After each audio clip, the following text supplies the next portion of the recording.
But right now, 3 people are dead and 17 people are injured after a shooting in Chattanooga over the weekend. Elizabeth Lane was in Chattanooga, and this morning she spoke with community leaders about what it will take to stop this kind of violence. Investigators believe more than one person opened fire, and that is certainly going to make this more difficult as they work to determine who is responsible and what happened leading up to this shooting. Officers responded to Mary's Bar and Grill about 2:45 Sunday morning. There 14 people were shot, total 3 hit by cars as they tried to run.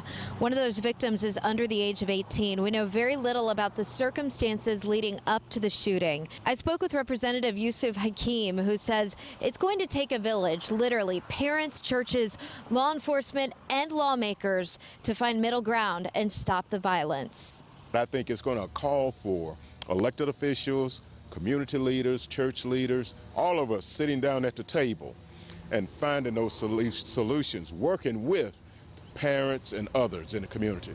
We can't look at one piece of the fabric of our city and say, that's the problem. That party is not doing enough.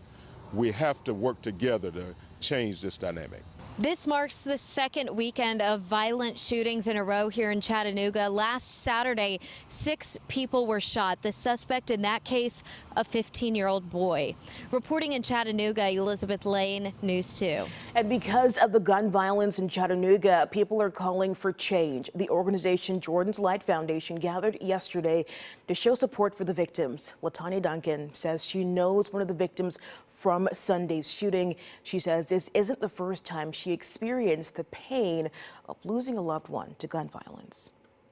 My son unfortunately was taken and left a daughter behind. I have a granddaughter, several grandkids, blood or not, that are hurting behind the loss of these loved ones.